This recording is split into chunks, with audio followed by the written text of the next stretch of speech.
Question 14. Find the coordinates of the foot of the perpendicular from point -1, 3 to the line 3x minus 4y minus 16 is equal to 0. इस question में -1, 3 point दिया हुआ है. इस point से हमने perpendicular डाला है इस गिवन लाइन में, which is 3x minus 4y minus 16 is equal to 0. और हमें यहाँ पर जो परपेंडिकुलर डाला है उसका फुट ऑफ द परपेंडिकुलर निकालना है, ये वाला पॉइंट निकालना है. इसे हम मान लेते हैं h, k. Okay, now h, k क्योंकि इस लाइन के ऊपर आ रहा है तो इस लाइन को सेटिस्फाई करेगा. तो पहली इक्वेशन जो h, k के फॉर्म में बन जाएगी वो है 3h minus 4k minus 16 is equal to 0. ये हो गई पहला रिलेशन हो गया h और k में, पहली इक्वेशन हो गई. दूसरी इक्वेशन हम इस कॉन्सेप्ट के ऊपर निकाल सकते हैं कि जो स्लोप है दोनों लाइंस की, वो आपस में जो प्रोडक्ट होगा उनका वो -1 होगा बिकॉज वो परपेंडिकुलर है. तो जो स्लोप है इस लाइन की, हम पहले इसकी स्लोप कैलकुलेट कर लेते हैं. तो ये 4y इज इक्वल टू हो जाएगा 3x प्लस 16. तो यहाँ पर इसको स्लोप इंटरसेप्ट फॉर्म में कन्वर्ट करेंगे. y is equal to 3/4x plus 16/4 is 4. So comparing this equation with y is equal to mx plus c form, we have slope m1 as 3/4. तो हम मान लेते हैं कि यहाँ पर जो स्लोप हमने कैलकुलेट किया वो 3/4 है. तो m2 की स्लोप हमें निकालनी है. तो m2 को हम कैसे कैलकुलेट करेंगे? m2 की स्लोप कैसे हो जाएगी? ये दो पॉइंट्स हैं h, k एंड -1, 3, इनको ज्वाइन कर रही है लाइन. तो m2 की स्लोप आ जाएगी फॉर्मूले से y2 minus y1. y2 minus y1 means k minus 3 upon x2 minus x1. h minus -1 means h plus 1. So ये स्लोप आ गई. Now m1 and m2 are perpendicular. तो m1 m2 का product -1 होगा. तो हम m1 m2 की value यहाँ पे डाल देते हैं. m1 की वैल्यू हो जाएगी 3/4 into k minus 3 upon h plus 1 is equal to -1. तो हमारे पास दो इक्वेशंस हो गए, एक पहली इक्वेशन और एक ये वाली इक्वेशन. इन दो इक्वेशंस का यूज करके हम h और k की वैल्यूज कैलकुलेट करेंगे. तो यहां पर हो जाएगा k minus 3 upon h plus 1 is equal to -4/3 and k minus 3 is equal to -4/3 into h plus 1, and this plus 3 comes this side will become -3 comes this side will become +3. So this is equation 1. So I'll replace value of k from equation 1 from equation 2 in equation 1. So we'll get 3h minus 4k minus 4k की जगह हम value डाल देंगे second equation से, -4/3 into h plus 1 plus 3. ये पूरी k की value आ गई इक्वेशन नंबर 1 में, और -16. तो इज इक्वल टू 16 कर देते हैं. यहां से हम h की वैल्यू निकाल लेंगे. तो ये हो जाएगा 3h minus 4, ये हो जाएगा -4 h plus 1 plus 9 upon 3 is equal to 16. So now this is equal to 9h minus into minus plus, this becomes 16h plus 1, and minus 36 is equal to 3 comes this side will become 48. तो यहां पर हो गया 9h plus 16h plus 16 minus 36 is equal to 48. So this becomes 25h minus 20, इधर जाके plus 20 हो जाएगा, तो 48 plus 20 हो जाएगा. So h का वैल्यू हो जाएगा 68/25. अब इस h के वैल्यू को हम रिप्लेस कर देंगे इक्वेशन 1 या इक्वेशन 2 में, जिसमें भी कंफर्टेबल हो.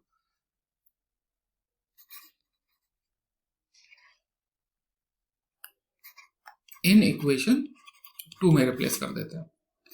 सो k इज इक्वल टू हो जाएगा -4/3.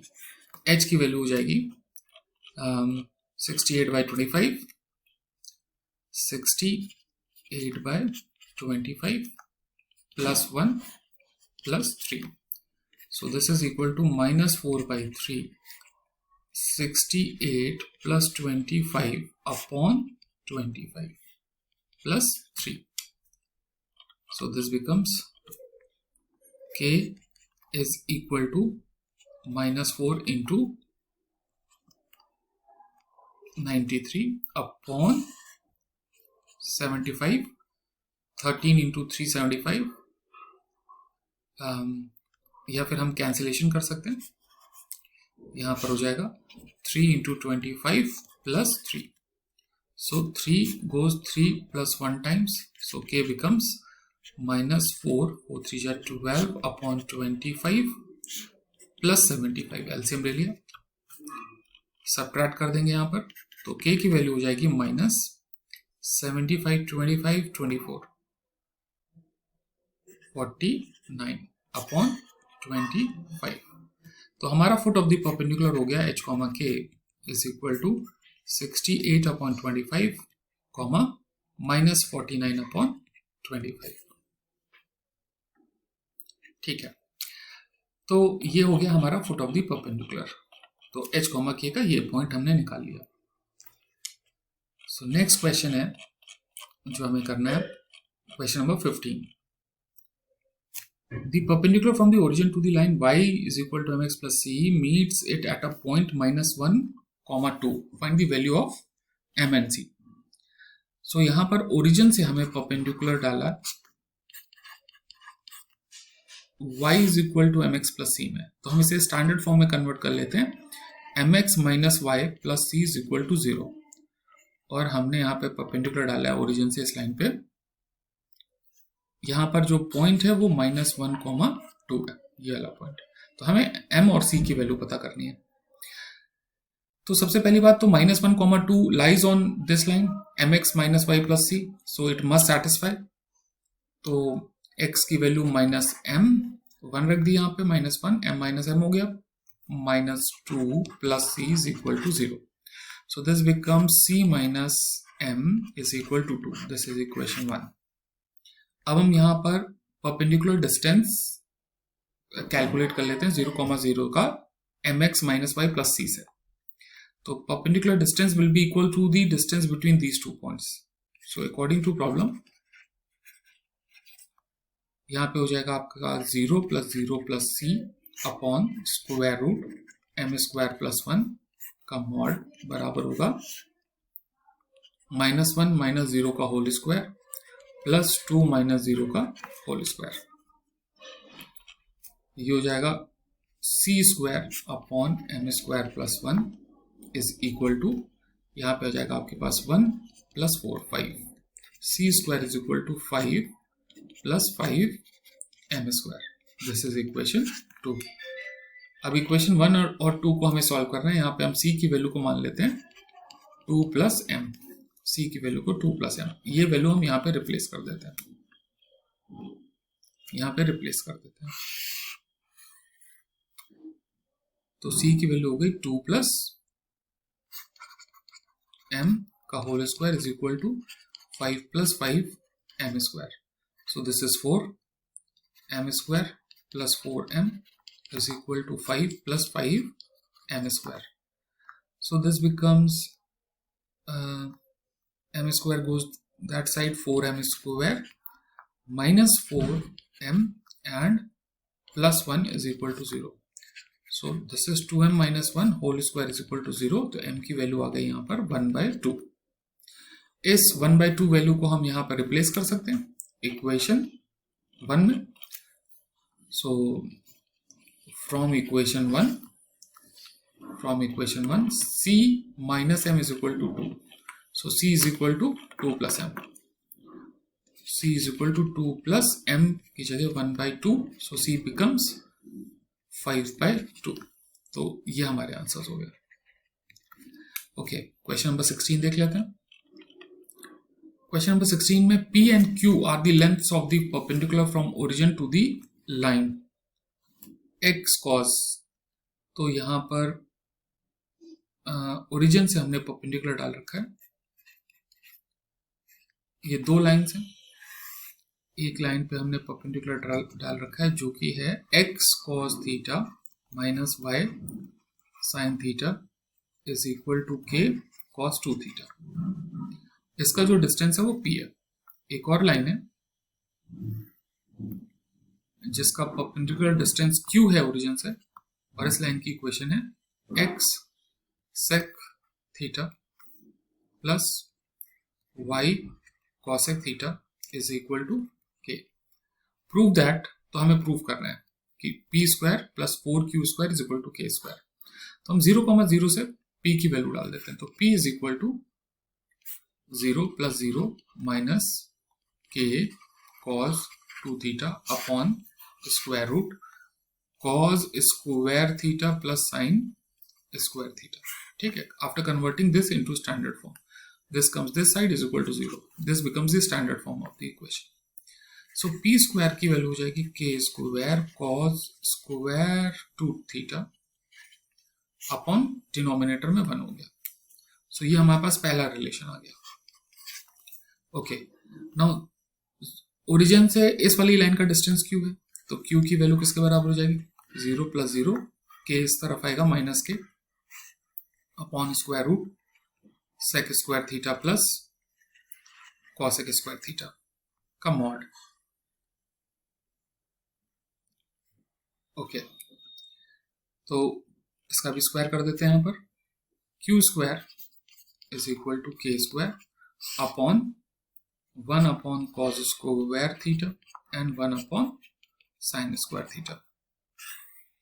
ये हो जाएगा Q square is equal to K square upon this becomes sin square theta plus cos square theta upon sin square theta cos square theta. So this becomes q square is equal to k square sin square theta cos square theta. इसमें हम क्या करते हैं, 4 से multiply कर लेते हैं। तो 4q स्क्वायर की वैल्यू जाएगी k square dot 2 square sine square theta cos square theta. So 4q square is equal to k square dot sine 2 theta का होल स्क्वायर। ये इक्वेशन 2 मान लेते हैं। तो इक्वेशन 1 में हमने जो कैलकुलेट किया था p square is equal to, यहां पे ऐसे लिख देते हैं, from equation 1 p square is equal to k square cos square 2 theta, k square cos square 2 theta. तो हम इन दोनों इक्वेशन को ऐड कर देते हैं, 1 plus 2। So this becomes p square plus 4q square is equal to k square sine square 2 theta plus k square cos square 2 theta. So this is equal to p square plus 4q square is equal to k square. And this was the required proof. Okay, तो ये हमें prove करना था p square plus 4q square is equal to k square. तो ये हमने ऐसे prove किया। नेक्स्ट क्वेश्चन लेते हैं, question number 17। In the triangle ABC with vertex this, find the equation and length of altitude from vertex A. चलिए triangle बना लिया। ये ए बी सी हो गया। ए की वैल्यू हो गई 2/3, बी की वैल्यू हो गई 4, -1, सी की वैल्यू हो गई 1, 2। हमने ए से परपेंडिकुलर डाला बी सी के ऊपर, और हमें ये परपेंडिकुलर की लेंथ निकालनी है। Triangle ABC with vertex this, find the equation and length of the altitude. इसे डी मान लेते हैं। तो हमें पहले एडी की लेंथ निकालनी है और एंड इक्वेशन निकालनी है। तो हम पहले एडी की लेंथ निकालनी है। तो हम सबसे पहले क्या करते हैं, बी और सी के कोऑर्डिनेट्स दिए हुए हैं, तो हम बी सी की स्लोप निकाल लेते हैं। तो स्लोप ऑफ बी सी कितना हो जाएगा, y2 minus y1 upon x2 minus x1। This is 3 upon -3 which is -1। तो स्लोप ऑफ एडी हो जाएगा, स्लोप ऑफ एडी क्या हो जाएगा, -1 अपॉन m। तो ये हो जाएगा 1। सो स्लोप कितना हो जाएगा एडी का, 1 हो जाएगा। ना हमें AD का स्लोप पता है और पॉइंट पता है 2,3। तो इक्वेशन ऑफ AD क्या हो जाएगा? y minus y1 3 is equal to m which is 1 into x minus x1 which is 2. So y minus 3 is equal to x minus 2. So x minus y is equal to minus 1. ये हो गई हमारी एक equation. ठीक है, अब हमें एक और हमें क्या करना है कि हमने इक्वेशंस तो कैलकुलेट कर ली, लेकिन अगर हमें AD की लेंथ निकालनी है तो हमें D कोऑर्डिनेट को पता करना पड़ेगा। तो D कोऑर्डिनेट को पता करने के लिए हमें क्या करना पड़ेगा? BC और AD का इंटरसेक्टिंग पॉइंट D निकालना पड़ेगा। तो अब हम यहाँ पे इक्वेशन ऑफ BC निकाल लेते हैं, जिसमें से हमें B और C पॉइंट पता है, तो will apply 2 point form. So y minus y1 is 2 is equal to m हमने BC की निकाली थी -1 इंटू हमें स्लोप पता है, तो y minus 2 -1 into x minus 1 point slope form लगा दिया।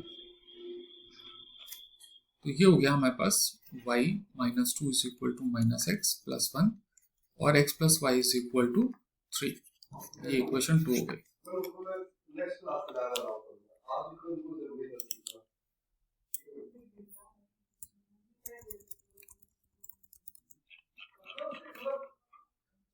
तो हम यहाँ पे दो काम कर सकते हैं, इक्वेशन 1 है, इक्वेशन 2 है, इन दोनों को सॉल्व करके हम D के कोऑर्डिनेट्स निकाल सकते हैं, और फिर AD के बीच में डिस्टेंस फॉर्मूला लगा सकते हैं।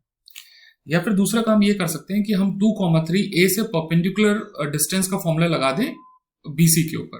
तो हम 2,3 से BC के ऊपर परपेंडिकुलर डिस्टेंस का फॉर्मूला अप्लाई कर देते हैं। तो 2,3 से हमारा जो DC की इक्वेशन है x plus y minus 3 is equal to 0, इसके हमने ऊपर परपेंडिकुलर डिस्टेंस कैलकुलेट कर लिया। तो जो डिस्टेंस हो जाएगा वो कितना हो जाएगा? 2 plus 3 minus 3 upon square root 1 का स्क्वायर प्लस 1 का स्क्वायर का मॉड। तो ये प्लस 3 माइनस 3 कैंसिल हो जाएगा और D की वैल्यू हो जाएगी 2 upon root 2 which is root 2। So this is the answer. अब लास्ट क्वेश्चन जो हमारा बचता है, क्वेश्चन नंबर 18 इस एक्सरसाइज का, विच क्या कहता है ये? If P is the length of the perpendicular from origin to the line whose intercepts on the axes are A and B। अब यहां पर A एंड B के इंटरसेप्ट दे रखे हैं, मतलब A एंड B इंटरसेप्ट दे रखे हैं। तो इंटरसेप्ट फॉर्म ऑफ इक्वेशन को अगर हम अप्लाई करें तो y by b is equal to 1। So equation जो लाइन की L हो जाएगी वो ये हो जाएगी, intercept form of straight line. P जो है वो length of the perpendicular from origin to this line, तो ये P के बराबर है। तो हम ओरिजिन से इस लाइन के ऊपर परपेंडिकुलर डिस्टेंस निकाल लेते हैं, मतलब P की वैल्यू अकॉर्डिंग टू प्रॉब्लम हो जाएगी 0 plus 0 minus 1 upon square root 1 by A का स्क्वायर प्लस 1 बाई B का स्क्वायर का मॉड। तो यहां से हम क्या प्रूव कर सकते हैं, देखते हैं। सो स्क्वायर कर दिया हमने, P square is equal to 1 upon 1 by A square plus 1 by B square.